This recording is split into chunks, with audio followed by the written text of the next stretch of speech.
Sir నమస్కారం sir. నమస్తే అండి. సార్ ప్రయోగరాజ్ మహాకుంభమేళలో తొక్కిసలాట జరగడం, ఆ 17 మంది వరకు మృతి చెందారు. ఆ తర్వాత 50కి పైగా మంది గాయాల పాలయ్యారని చెప్పేసి వార్తలైతే వైరల్ అవుతున్నాయి. సో ఏదేమైనా ఈ తొక్కిసలాట జరగడం పట్ల భక్తుల్లో అయితే ఆందోళన కలుగుతుంది. అంటే మొన్న మనం తిరుపతిలో కూడా చూసాం ఇటువంటి సంఘటనే జరిగింది. సో ఇప్పుడు ఇక్కడ కూడా దీనిపైన పొలిటికల్ వార్ కూడా క్రియేట్ అయిపోయింది. ఆల్రెడీ ప్రతిపక్షాలు విమర్శిస్తున్నాయి. ఇక్కడ మేనేజ్‌మెంట్ వైఫల్యమే కనిపిస్తుందని కూడా అంటున్నారు. సో ఏం జరిగింది మరక్కడ? మీరు ఇప్పుడు ప్రెజెంట్ అక్కడ పరిస్థితి ఏ విధంగా ఉంది? అంటే కుంభమేళాలు కావచ్చు, ఏ మేళాలైనా హ్మ్. పానిక్ రియాక్షన్స్ ఉంటాయి. పానిక్ రియాక్షన్ అంటే వాళ్ళు అక్కడికి చేరినటువంటి జనాల్ని ప్రాపర్‌గా గైడ్ చేయటం. ఇవేంటంటే భక్తి ఆవేశము రంగరించినటువంటి భక్తి. అది ప్రమాదకరం.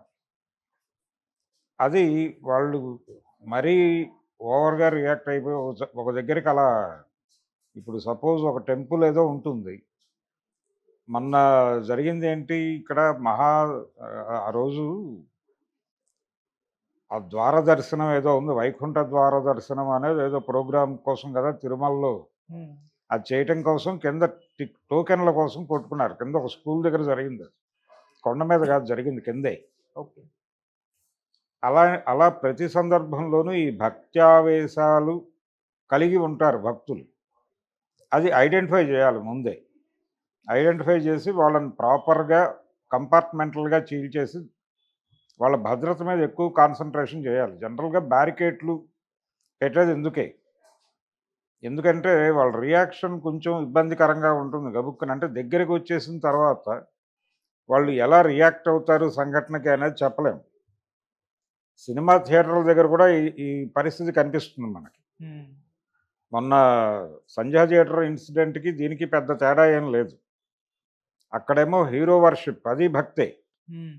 అదొక భక్తి, ఇదొక భక్తి.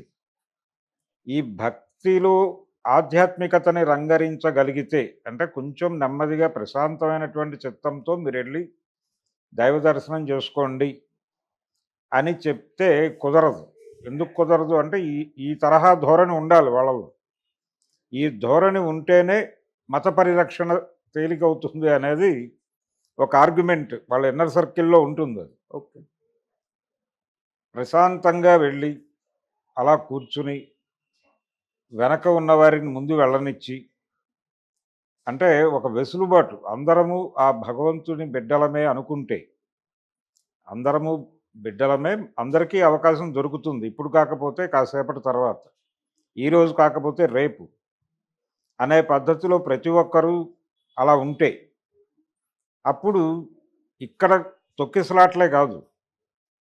ఏ రకమైనటువంటి గొడవలు జరగవు. బయట ప్రపంచంలో కూడా ఇతర డిస్టర్బెన్స్‌లేవి జరగవు. వారెవరో మతం గురించి లేకపోతే మతంలో విషయాల గురించి ఏదో మాట్లాడారని చెప్పి దాడులు చేయటం ఇవి కూడా తగ్గిపోతాయి. ఈ ఆధ్యాత్మికత అనేది కొరవడటం వలన జరుగుతున్నటువంటి వినాశనం ఇది. ఈ తరహా ధోరణి ఉండాలని కోరుకుంటున్నారు వాళ్ళు. ప్రభుత్వాలు కోరుకుంటున్నాయి. కోరుకోవడం వలన వాళ్ళు దాన్ని దాన్ని ఛానలైజ్ చేయట్లా. వాళ్ళకి ఆ హడావిడి ఉండాలి. ఒకసారి ఎప్పుడు పివిఆర్‌కే ప్రసాద్ గారు తన బయోగ్రఫీలో ఒక మాట అంటాడు.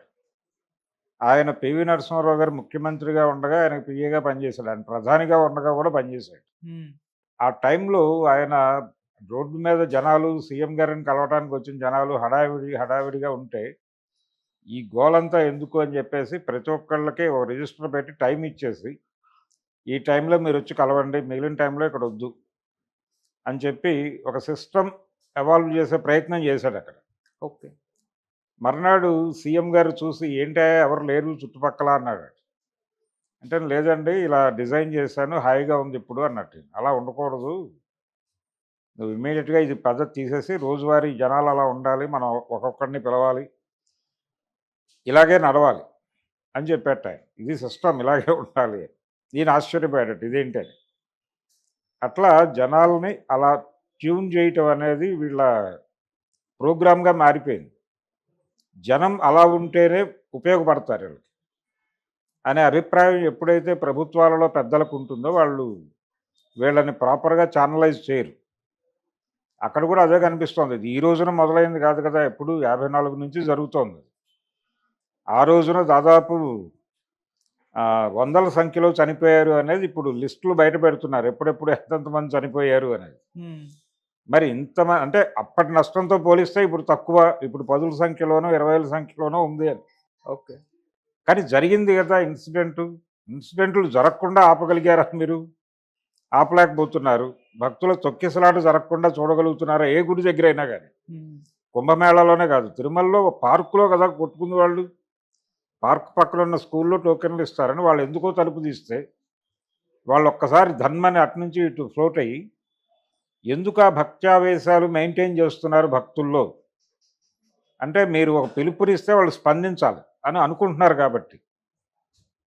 అలా కాకుండా అలాగే వీళ్ళు కూడా ఈ పీఠాలు ఇవన్నీ కూడా పోలీసింగ్ వ్యవస్థగా మారిపోయినాయి. హ్మ్. మతానికి పోలీసింగ్ వ్యవస్థగా మారిపోయాయి. మారిపోయి జనాల్ని అలా అలా అన్‌కంట్రోలబుల్‌గా తయారు చేస్తున్నారు వాంటెడ్‌గానే. వీళ్ళు ప్రాపర్ ఏర్పాట్లు చేయరు, జనాల్ని గైడ్ చేయరు. దీనికి ఖచ్చితంగా ప్రభుత్వమే కాదు అసలు టోటల్‌గా మత సంస్థలు అన్నీ బాధ్యత వహించాలి. ఇదేదో ప్రభుత్వ ప్రోగ్రామ్‌గా మార్చేసి మాట్లాడుతున్నారు గానీ, అంటే అధికార ప్రతిపక్షాల మధ్య ఉండేటువంటి పొలిటికల్ వార్ ఒకటుంటుంది. ఇక్కడ ప్రధానంగా చూడాల్సింది ఏంటంటే, ఆ భక్తులు కూడా రాజకీయమే. ఆ భక్తులు అనేవాళ్ళు కూడా రాజకీయులే. ఈ దేశంలో ఎవరైనా సరే రాజకీయంతో సంబంధం ఉన్నవాళ్ళే ఉంటారు. హ్మ్. సంబంధం లేదు అని చెప్పడం తప్పు. టెంపుల్‌లో రాజకీయాలు ఏమిటండి, దేవుడి దగ్గర రాజకీయాలు ఏమిటండి, ఇవన్నీ తప్పు. అక్కడ ఉండే రాజకీయం అక్కడ ఉంటుంది. ఆ రాజకీయాన్ని దర్శించగలగాలి. అది దర్శిస్తే అక్కడ రాజకీయం కనిపిస్తుంది. దేవుడు కనిపించినా కనిపించకపోయినా రాజకీయం కనిపిస్తుంది. కాబట్టి దీనిలో మత సంస్థలు అందరూ బాధ్యత వహించాలి. కానీ వాళ్ళు చాలా సందర్భాల్లో ఒక నష్టం జరిగినప్పుడు ఇప్పుడు పుష్ప సంబంధించిన తొక్కిసలాటలో ఆవిడ చనిపోయినప్పుడు ఒక దారుణమైన స్టేట్మెంట్ ఒకటి బయటకొచ్చింది. అంటే బలి జరిగింది కాబట్టి సినిమా హిట్ అయిపోతుందని ఎవరో మాట్లాడారనేది ఒకటి సర్క్యులేట్ అయింది. అవును. అంటే బలైపోయింది నరబలి ఇంకా మంచిది అని అనుకోవటం అంటే ఏ లెవెల్‌కి వెళ్ళిపోతున్నాం మనం బ్రెయిన్స్ ఎటువైపు వెళ్ళిపోతున్నాయి అనేది చూస్తే భయమేస్తుంది. అలాగే ఇక్కడ కూడా అంటే ఈ లెవెల్ తొక్కిసలాట ఉంది. ఎంతమంది వస్తున్నారు అక్కడికనేది ఒక ప్రమోషన్‌గా వాడేసుకుంటే ఇప్పుడు జాబితాలు తీసి బయటకు చెప్తున్నారు. 54లో ఇన్ని వందల మంది చచ్చిపోయారు. 60లో ఇన్ని వందల మంది చచ్చిపోయారు అనే జాబితాలు బయటకు తీసి దేవన్నా సెలబ్రేషనా? అన్నెన్ని మరణాలు జరుగుతున్నాయి అక్కడ అని చెప్పి టెర్రరైజ్ చేయటం కదా ఇది. టెర్రరైజ్ చేయటం కాదు. వాళ్ళు ఇంతమంది భక్తులు ఇక్కడికి రావాలని కోరుకుంటున్నారు అనేది ఒక ప్రమోషనల్ యాక్టివిటీ లాగా చూస్తున్నారు. ఒక టీజర్ లాగానో లేకపోతే మరో పద్ధతిలోనో చూస్తున్నారు. అది కరెక్ట్ కాదు. హ్మ్. ఈ కార్యక్రమాలు, ఈ ఆలోచన ధోరణులు వీటన్నిటికీ రీజన్ ఏంటంటే ఇక్కడ ఆధ్యాత్మికత కొరవడింది మతంలో. మతంలో ఆధ్యాత్మికత కొరవడటం వలన ఈ దారుణాలన్నీ జరుగుతున్నాయి. ఆధ్యాత్మికత అంటే నేను ఏ సెన్స్‌లో వాడుతున్నానంటే, తమ మతంలో ఏముందో తెలుసుకుని, ఆ తెలుసుకోవటం మీద ఎక్కువ శ్రద్ధ పెట్టి, వాటిని పాటించే ప్రయత్నం చేయటం. అందరి పట్ల సమానమైనటువంటి ఇప్పుడు గీతలో కృష్ణుడు చెప్పినట్టు, ఒక స్థితప్రజ్ఞత సాధించటం కోసం మనం ఏం ప్రాక్టీస్ చేస్తున్నాం, మనసును కంట్రోల్‌లో పెట్టుకోవడానికి ఏం ప్రాక్టీస్ చేస్తున్నాం.